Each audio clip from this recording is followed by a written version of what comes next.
ನಮಸ್ಕಾರ ಸ್ನೇಹಿತರೆ, ಕರ್ನಾಟಕ ಮ್ಯಾಟರ್ಸ್ಗೆ ಮತ್ತೊಮ್ಮೆ ಸ್ವಾಗತ. ಇದೊಂದು ಜಗತ್ತಿನ ಪ್ರಖ್ಯಾತ ದೇವಸ್ಥಾನ. 900 ವರ್ಷಗಳಷ್ಟು ಹಳೆಯದಾದ ಪರಮಶಿವನಿಗೆ ಮುಡಿಪಾದ ಒಂದು ಪುಣ್ಯಕ್ಷೇತ್ರ. ಆದರೆ ಇಂದು ಈ ಪವಿತ್ರ ಸ್ಥಳ ಎರಡು ದೇಶಗಳ ನಡುವೆ ರಕ್ತಸಿಕ್ತ ಯುದ್ಧಕ್ಕೆ ಕಾರಣ ಆಗಿದೆ. ರಾಕೆಟ್ಗಳ ಸುರಿಮಳೆ, F-16 ಫೈಟರ್ ಜೆಟ್ಗಳಿಂದ ಬಾಂಬ್ ದಾಳಿ, 16 ಸಾವು ನೋವು, ಲಕ್ಷಾಂತರ ಜನರ ಸ್ಥಳಾಂತರ. ಒಂದು ಶಿವನ ದೇವಸ್ಥಾನಕ್ಕಾಗಿ ಎರಡು ದೇಶಗಳು ಈ ಮಟ್ಟಕ್ಕೆ ಬಡಿದಾಡ್ತಾ ಇರೋದ್ಯಾಕೆ? ಏನಿದು ಶತಮಾನದ ವಿವಾದ? ಬನ್ನಿ ಇದರ ಹಿಂದಿನ ಕಂಪ್ಲೀಟ್ ಡೀಟೇಲ್ಸ್ ಅನ್ನ ನೋಡೋಣ. ಅದಕ್ಕೂ ಮೊದಲು ತಪ್ಪದೇ ನಮ್ಮ ಕರ್ನಾಟಕ ಮ್ಯಾಟರ್ಸ್ ಚಾನಲ್ಗೆ ಸಬ್ಸ್ಕ್ರೈಬ್ ಆಗಿ ಬೆಲ್ ಐಕಾನ್ ಪ್ರೆಸ್ ಮಾಡೋದನ್ನ ದಯವಿಟ್ಟು ಮರಿಬೇಡಿ. ನಾವು ಇಂದು ಮಾತಾಡ್ತಾ ಇರೋದು ಥೈಲ್ಯಾಂಡ್ ಮತ್ತು ಕಾಂಬೋಡಿಯಾ ದೇಶಗಳ ನಡುವಿನ ಗಡಿ ವಿವಾದದ ಬಗ್ಗೆ. ಈ ವಿವಾದದ ಕೇಂದ್ರ ಬಿಂದು ಕಾಂಬೋಡಿಯಾದ ಡಾಂಗ್ಕ್ರೆಕ್ ಪರ್ವತ ಶ್ರೇಣಿಯಲ್ಲಿರುವ 525 ಮೀಟರ್ ಎತ್ತರದ ಬಂಡೆಯ ಮೇಲೆ ನೆಲೆಸಿರುವ ಪ್ರೇಹ್ ವಿಹಾರ್ ಎಂಬ ಶಿವನ ದೇವಸ್ಥಾನ. 11ನೇ ಶತಮಾನದಲ್ಲಿ ಖಮೇರ್ ಸಾಮ್ರಾಜ್ಯದ ಕಾಲದಲ್ಲಿ ನಿರ್ಮಾಣವಾದ ಈ ದೇವಸ್ಥಾನ ವಿಶ್ವವಿಖ್ಯಾತ ಅಂಕೋರ್ ವ್ಯಾಟ್ನಷ್ಟೇ ಪ್ರಾಮುಖ್ಯತೆ ಹೊಂದಿದೆ. ಇದು ಕೇವಲ ಕಾಂಬೋಡಿಯನ್ನರಿಗೆ ಮಾತ್ರ ಅಲ್ಲ, ಗಡಿಯಲ್ಲಿರುವ ಥೈಲ್ಯಾಂಡ್ನ ಜನರಿಗೂ ಪವಿತ್ರ ಸ್ಥಳ. ಇದರ ಜೊತೆಗೆ ಪಶ್ಚಿಮಕ್ಕೆ ಸುಮಾರು 95 ಕಿಲೋಮೀಟರ್ ದೂರದಲ್ಲಿ ತಾ ಮುಯೆನ್ ಥೋಮ್ ಎಂಬ ಮತ್ತೊಂದು ಶಿವನ ಆಲಯ ಇದೆ. ಇದು ಕೂಡ 12ನೇ ಶತಮಾನದ ದೇವಸ್ಥಾನ. ಇದೇ ದೇವಾಲಯಗಳ ಸಮುಚ್ಚಯ ಇಂದು ಯುದ್ಧದ ಕೇಂದ್ರವಾಗಿದೆ. ಇತ್ತೀಚೆಗೆ ಈ ಸಂಘರ್ಷ ಹಿಂದೆಂದಿಗಿಂತಲೂ ತೀವ್ರ ಸ್ವರೂಪ ಪಡೆದಿದೆ. ಎರಡು ದೇಶಗಳು ಗಡಿಯಲ್ಲಿ ಭಾರೀ ಶಸ್ತ್ರಾಸ್ತ್ರಗಳನ್ನು ಬಳಸಿ ದಾಳಿ ನಡೆಸಿವೆ. ಈ ಘರ್ಷಣೆಯಲ್ಲಿ 16ಕ್ಕೂ ಹೆಚ್ಚು ಜನ ಸಾವನ್ನಪ್ಪಿದ್ದಾರೆ, 100 ಜನ ಗಾಯಗೊಂಡಿದ್ದಾರೆ. ಸುಮಾರು 1,20,000ಕ್ಕೂ ಹೆಚ್ಚು ಜನ ತಮ್ಮ ಮನೆ ಮಠಗಳನ್ನು ತೊರೆದು ನಿರಾಶ್ರಿತರಾಗಿದ್ದಾರೆ. ಥೈಲ್ಯಾಂಡ್ ತನ್ನ ಗಡಿಗಳನ್ನು ಸಂಪೂರ್ಣವಾಗಿ ಮುಚ್ಚಿದ್ದು ಪರಿಸ್ಥಿತಿ ದಿನದಿನಕ್ಕೂ ಹದಗೆಡ್ತಾ ಇದೆ. ಹಾಗಾದ್ರೆ ಈ ವಿವಾದದ ಮೂಲವೇನು? ಯಾಕೆ ಈ ಎರಡೂ ದೇಶಗಳು ಹೀಗೆ ಬಡಿದಾಡಿಕೊಳ್ತಾ ಇದೆ? ಇದಕ್ಕೆ ಉತ್ತರ ಹುಡುಕಲು ನಾವು 100 ವರ್ಷಗಳ ಹಿಂದೆ ಹೋಗಬೇಕು. ಇದರ ಮೂಲ ಇರೋದು ವಸಾಹತುಶಾಹಿ ಕಾಲದಲ್ಲಿ. 19ನೇ ಶತಮಾನದ ಕೊನೆಯಲ್ಲಿ ಫ್ರಾನ್ಸ್ ಕಾಂಬೋಡಿಯಾವನ್ನ ಆಳ್ತಾ ಇತ್ತು.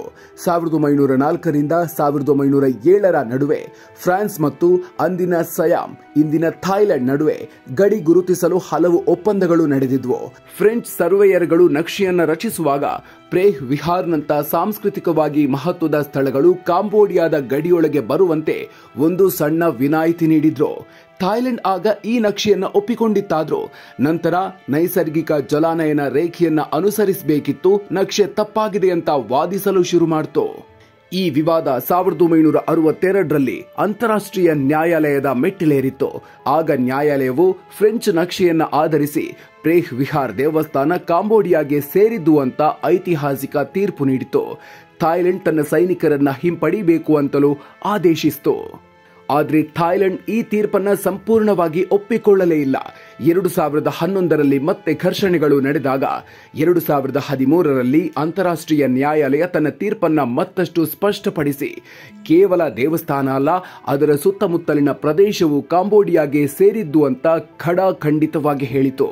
ಇವೆಲ್ಲದರ ನಡುವೆ 2008ರಲ್ಲಿ ಕಾಂಬೋಡಿಯಾ ಪ್ರೇಹ್ ವಿಹಾರ್ ದೇವಸ್ಥಾನವನ್ನ ಯುನೆಸ್ಕೋ ವಿಶ್ವ ಪಾರಂಪರಿಕ ತಾಣ ಅಂತ ಘೋಷಿಸುವಲ್ಲಿ ಯಶಸ್ವಿಯಾಯಿತು.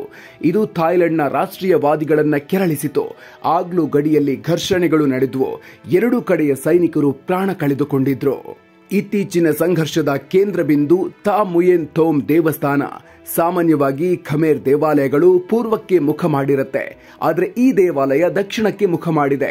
ಈ ವಿಶೇಷ ದೇವಸ್ಥಾನದ ಗರ್ಭಗುಡಿಯಲ್ಲಿ ನೈಸರ್ಗಿಕವಾಗಿ ರೂಪುಗೊಂಡ ಶಿವಲಿಂಗವಿದೆ.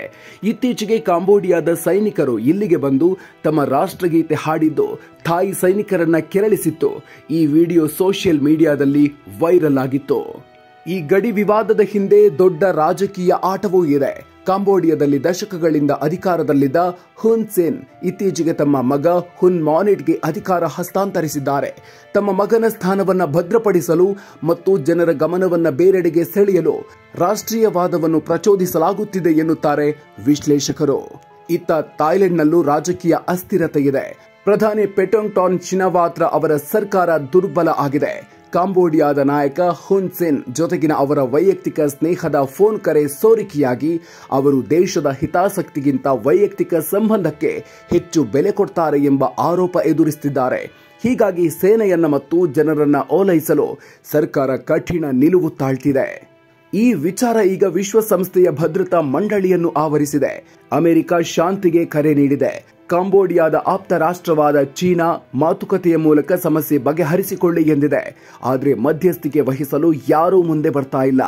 ಒಟ್ಟಿನಲ್ಲಿ ಒಂದು ಕಡೆ ಸಾವಿರಾರು ವರ್ಷಗಳ ಇತಿಹಾಸವಿರುವ ಪವಿತ್ರ ಶಿವನ ದೇಗುಲ, ಮತ್ತೊಂದು ಕಡೆ ವಸಾಹತುಶಾಹಿಗಳು ಎಳೆದ ಗಡಿರೇಖೆಯ ಗೊಂದಲ. ಇವೆರಡರ ನಡುವೆ ರಾಜಕೀಯ ಹಿತಾಸಕ್ತಿಗಳು ಮತ್ತು ಕುರುಡು ರಾಷ್ಟ್ರೀಯವಾದ ಸೇರಿಕೊಂಡು ಒಂದು ಪೂಜನೀಯ ಸ್ಥಳವನ್ನ ರಣರಂಗವನ್ನಾಗಿ ಮಾಡಿವೆ. ಪೂಜೆಗೊಳಗಾಗಬೇಕಾದ ದೇವರು ಇಂದು ಯುದ್ಧಕ್ಕೆ ಕಾರಣ ಆಗಿರೋದು ನಿಜಕ್ಕೂ ಒಂದು ದುರಂತವೇ ಸರಿ. ವೀಕ್ಷಕರೇ, ಈ ವಿಡಿಯೋ ನಿಮಗೆ ಇಷ್ಟ ಆಗಿದ್ರೆ ಲೈಕ್ ಮಾಡಿ, ನಿಮ್ಮ ಸ್ನೇಹಿತರೊಂದಿಗೆ ಶೇರ್ ಮಾಡಿ ಮತ್ತು ಇಂಥ ವಿಶೇಷ ಆಸಕ್ತಿಕರ ವಿಡಿಯೋಗಳಿಗೆ ನಮ್ಮ ಕರ್ನಾಟಕ ಮ್ಯಾಟರ್ಸ್ ಚಾನೆಲ್ಗೆ ಸಬ್ಸ್ಕ್ರೈಬ್ ಆಗೋದನ್ನ ಮರಿಬೇಡಿ.